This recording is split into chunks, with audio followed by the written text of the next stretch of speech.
Bab 2992. Pelelangan dimulai.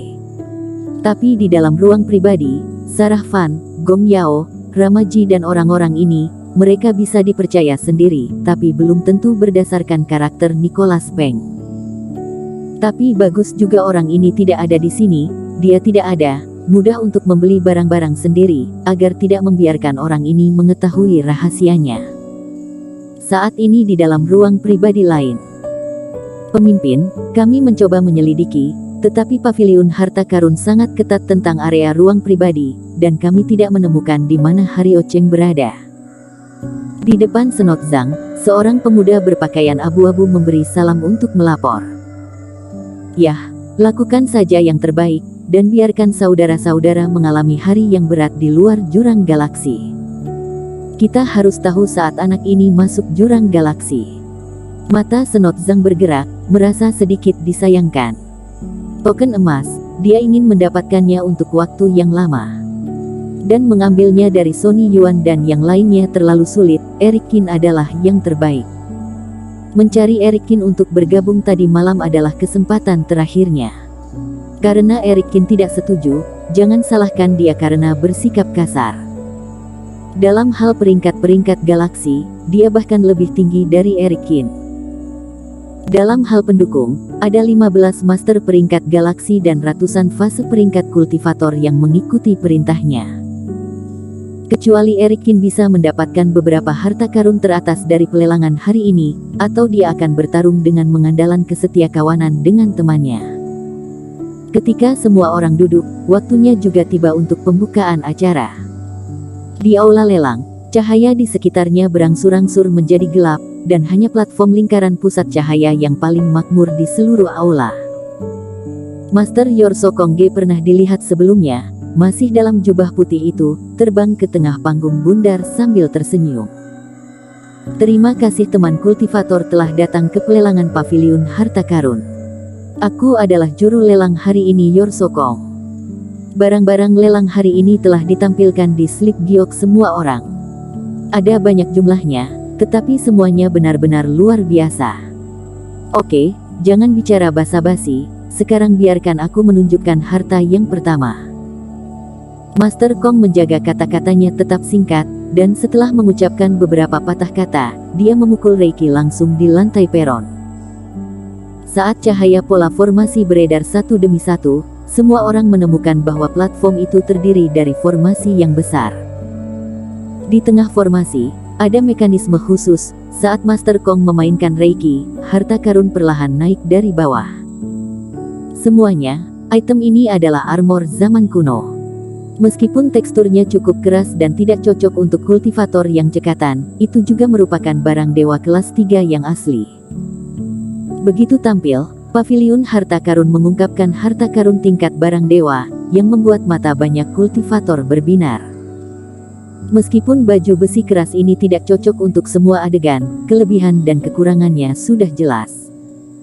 Pelindung tubuh barang dewa lebih baik ada daripada tidak. Harga awal item ini adalah 3 juta koin roh emas ungu, dan setiap penawaran tidak boleh kurang dari 500.000 koin roh emas ungu. Teman kultivator yang membutuhkan dapat memulai. 3 juta koin roh. 4 juta. Harta yang menyelamatkan jiwa selalu sangat populer di kalangan kultivator. Harga baju besi ini dengan cepat naik, dan kemudian dijual seharga 8 juta koin roh. Sementara Eric Qin sedikit terkejut, dia merasa rencananya untuk membeli slip giok teknik abadi level 4 sedikit tidak stabil. Barang dewa kelas 3 saja terjual begitu tinggi, dan koin roh yang dibutuhkan oleh slip giok kelas 4 mungkin beberapa kali lebih banyak. Orang-orang ini cukup gila untuk memiliki sesuatu untuk diandalkan di wilayah rahasia galaksi. Setelah armor, ada beberapa harta, hampir semuanya lebih dari 2 kali lipat harga awal, tidak akan kurang dari 5 juta koin roh emas ungu. Suasana panas ini, apalagi banyak kultivator biasa yang menjilat lidah mereka, bahkan para VIP di dalam ruang pribadi dan banyak pejuang kebanggaan sedikit mengernyit. Ketika sampai pada item ketujuh, yang mengubah ekspresi banyak orang yang hadir adalah bahwa Master Kong benar-benar mengeluarkan api yang bergetar. Nyala api menyala secara spontan di udara, memancarkan udara panas yang mencengangkan. Benda ini adalah sejenis api zaman kuno, namanya tidak diketahui, tetapi itu memang sejenis api suci. Master Kong tersenyum pada kerumunan sambil memegang nyala api. Semua orang tahu bahwa api suci itu langka, benda ini adalah api suci zaman kuno, bahkan lebih langka lagi, harga awalnya adalah 1 juta koin roh emas ungu. Ekspresi Eric Kin juga berubah. Master Kong tidak mengatakan omong kosong, benda ini memang semacam api suci, dan tidak dimiliki oleh dirinya. Pada saat nyala api muncul, Ekaristi Yandinya sendiri memiliki reaksi. Hanya tidak menyangka api suci akan ada di lelang paviliun harta karun ini. Belum pernah melihatnya di buku giok sebelumnya, apakah ini juga memasuki saat terakhir barang lelang? Melihat lotnya adalah sinar api, banyak kultivator juga sedikit bingung. Api suci, apa gunanya benda ini? Mahal sekali, tidak layak untuk meledakkan dan menghancurkan orang. Teman kultivator, kamu salah, hal ini tidak berguna bagi kita, tapi bagi kultivator tertentu, seperti master yang mengolah api suci, itu sangat berguna setelah kultivasi.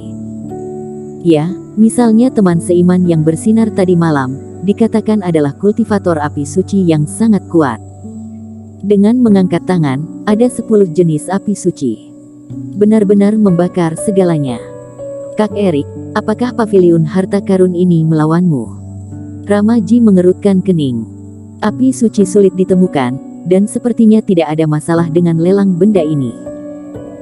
Tapi intinya, kultivator dengan bakat seperti ini jarang terjadi, dan sangat sedikit kultivator yang berlatih dengan api suci, dan di peringkat galaksi yang paling terkenal adalah Eric Kin. Dan begitu Eric Kin menawar, hampir semua orang bisa menebak siapa di dalam ruang pribadi ini.